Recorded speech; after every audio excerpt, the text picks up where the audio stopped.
आज का टॉपिक है परफेक्ट कंपटीशन मार्केट का इक्विलिब्रियम निकालना। लास्ट वीडियो में हम परफेक्ट कंपटीशन मार्केट के फीचर्स के बारे में पढ़ चुके हैं। परफेक्ट कंपटीशन मार्केट का डिमांड कर्व कैसा होता है ये भी हम पढ़ चुके हैं। आज के वीडियो में हम शॉर्ट रन इक्विलिब्रियम के बारे में बात करेंगे। उसमें हम एक अप्रोच लेंगे, दैट इज़ MRMC अप्रोच। दूसरी अप्रोच भी होती है, वो है TRTC अप्रोच। आज की वीडियो में हम देखेंगे कि क्या शॉर्ट रन में और लॉन्ग रन में क्या क्या प्रॉफिट एक परफेक्ट कॉम्पिटिटिव प्रोड्यूसर को होता है। अब देखते हैं, शॉर्ट रन इक्विलिब्रियम की बात करते हैं तो एक्चुअली इक्विलिब्रियम फाइंड आउट करने के लिए दो इम्पॉर्टेंट कंडीशन हैं। पहली है मार्जिनल रेवेन्यू और मार्जिनल कॉस्ट बराबर होना चाहिए। Marginal revenue is equal to marginal cost. और जो मार्जिनल कॉस्ट जो कर्व है वो should cut MR from below. ठीक है, तो जो MR कर्व है उसको MC कर्व नीचे से काटना चाहिए। ये दो कंडीशंस हैं इक्विलिब्रियम को निकालने के लिए। अब हम देखते हैं कि पहले हमने डिस्कस किया है कि जो परफेक्ट कंपटीशन मार्केट है उसमें शॉर्ट रन में super normal profit, normal profit और मिनिमम लॉस होता है। अब पहली कंडीशन देखते हैं सुपर नॉर्मल प्रॉफिट वाली। देखिए, परफेक्ट कंपटीशन में इक्विलिब्रियम चाहिए तो MRMC बराबर होगा, इक्विलिब्रियम होगा तो। और MC कर्व जो है वो MR कर्व को नीचे से काटना चाहिए। अब देखो, पहले अगर हम ग्राफ में बात करते हैं तो इसमें देखिए हमने क्या किया है, प्राइस फिक्स लिया है क्योंकि परफेक्ट कंपटीशन है। प्राइस फिक्स लिया, परफेक्ट कंपटीशन है। MR और AR इसमें बराबर होता है, we have already discussed it.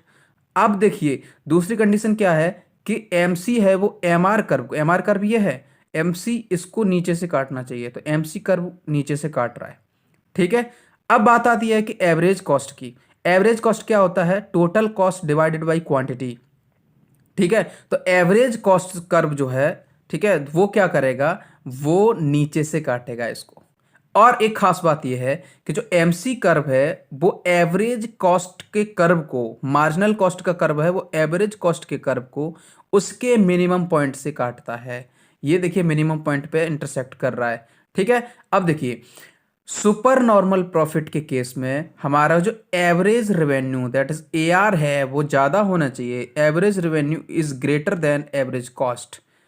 ठीक है, क्योंकि हम MRMC अप्रोच लेके चल रहे हैं इसलिए हम यहाँ पे बात कर रहे हैं AR और AC की। अगर हम TRTC अप्रोच लेके चलेंगे तो हम TR और TC की बात करेंगे।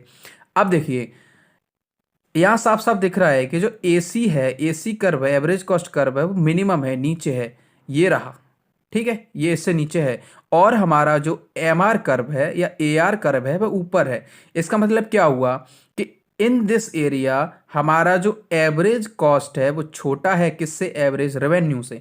तो यहाँ पर सुपर नॉर्मल प्रॉफिट की बात करते हैं तो ये वाला जो एरिया है, ये वाला जो एरिया है ये डिनोट करता है सुपर नॉर्मल प्रॉफिट को, जो हमारा बना रहा है ट्रेपिज्म टाइप PLMN। ठीक है, अब ये हुआ सुपर नॉर्मल। सेकंड कंडीशन की बात करते हैं। सेकंड कंडीशन है हमारी नॉर्मल प्रॉफिट के बारे में। अगर हमारा एवरेज रेवेन्यू एवरेज कॉस्ट के बराबर आता है तो ये क्या होता है? नॉर्मल प्रॉफिट होता है। देखो यहाँ पे एक्स एक्सेस पे हमने क्वांटिटी लिया है और हमने वाई एक्सेस पे प्राइस लिया है। प्राइस जो डिमांड कर्व है परफेक्ट कंपटीशन का वो हमने एकदम फिक्स बनाया है। ठीक है, परफेक्टली इलास्टिक बनाया है। तो यहाँ पे AR और MR बराबर होते हैं, ये हम ऑलरेडी बता चुके हैं। अब यहाँ पे एक और कंडीशन क्या थी इक्विलिब्रियम के लिए, ध्यान करिए कि जो MC है, MC कर्व है वो नीचे से काटता हुआ जाना चाहिए किसको? MR कर्व को। तो MR कर्व ये है तो MC कर्व क्या करेगा? इसको नीचे से काटते हुए यहाँ तक जाएगा। ठीक है, अब देखिए AR और AC बराबर होना चाहिए, इट शुड बी इक्वल। किसके लिए? नॉर्मल प्रॉफिट के लिए। तो AC कर्व है वो AR कर्व को यहां से काटेगा, टेंजेंट बनाएगा। तो ये जो पॉइंट है जहां MC, AC और AR कर्व सारे कर्व एक दूसरे को काट रहे हैं, इंटरसेक्ट कर रहे हैं, उस पॉइंट को हम बोलेंगे इक्विलिब्रियम पॉइंट। यही जो पॉइंट होता है वो डिसाइड करता है कि इक्विलिब्रियम परफेक्ट कंपटीशन में क्या होगा।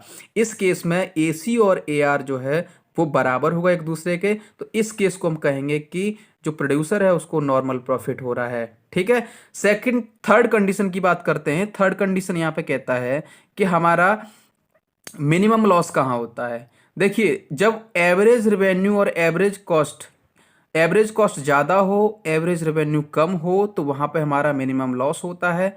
अब इस कंडीशन को ध्यान से देखिए, कुछ नहीं करना है। एक्स एक्सिस पे हमको क्या लेना, क्वांटिटी लेना है, वाई एक्सिस पे प्राइस लेना है, और हमारा जो प्राइस डिमांड कर्व है वो एकदम फिक्स लेना है, परफेक्टली इलास्टिक लेना है। परफेक्ट कंपटीशन मार्केट की यहाँ पे बात चल रही है, तो यहाँ पे ए आर और M R curve, demand curve एक ही होगा, तो A R is equal to M R होगा, जैसे हम पहले कर चुके हैं। अब दूसरी कंडीशन ध्यान करिए, बार बार दोहरा रहा हूं कि क्या होता है, जो एम आर कर्व है उसको एमसी कर्व परफेक्ट कंपटीशन में नीचे से काटता है, तब इक्विलिब्रियम की कंडीशन बनती है। तो देखिए यहाँ पर जो एमसी कर्व है वो नीचे से एएमआर कर्व को काट रहा है, ठीक है। अब देखिए यहाँ पे कहा गया है कि जो एसी कर्व है, एसी एवरेज कॉस्ट कर्व है, वो ज्यादा होना चाहिए किससे, एवरेज रेवेन्यू से।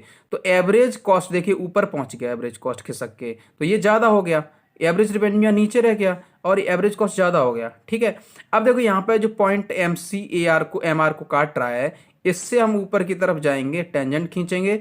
अब इससे यहाँ पे प्राइस हम प्राइस इस एक्सेस पे लेंगे, तो ये वाला जो केस बनेगा दैट इज P1ME, ये हमारा डिनोट करेगा कि यहाँ पे हमको मिनिमम लॉस हुआ है, ठीक है। अब देखिए इस केस में होता क्या है कि अगर हमको लॉस हो रहा है, अगर ये लॉन्ग रन में लॉस हमको मिल जाए, ठीक है, थोड़े दिनों तक, इस केस में हमारी जो फर्म है वो अपना शटडाउन कर सकती है। कोई भी प्रोड्यूसर है अगर उसको लॉस होगा, उसका एवरेज जो कॉस्ट है वो ज़्यादा होगा एवरेज रेवेन्यू से, ठीक है, तो क्या होगा, वो फर्म बंद करके भाग जाएगा, ठीक है। अब बात करते हैं कि लॉन्ग रन में कैसे होता है। लॉन्ग रन में देखिए कुछ नहीं करना है, मैंने जैसे आपको बताया था कि शॉर्ट रन में हमको super normal profit, normal profit और हमारा मिनिमम लॉस होता है, बट लॉन्ग रन में हमको केवल और केवल नॉर्मल प्रॉफिट होता है। आपने पिछली वीडियो नहीं देखी है, प्लीज वॉच इट।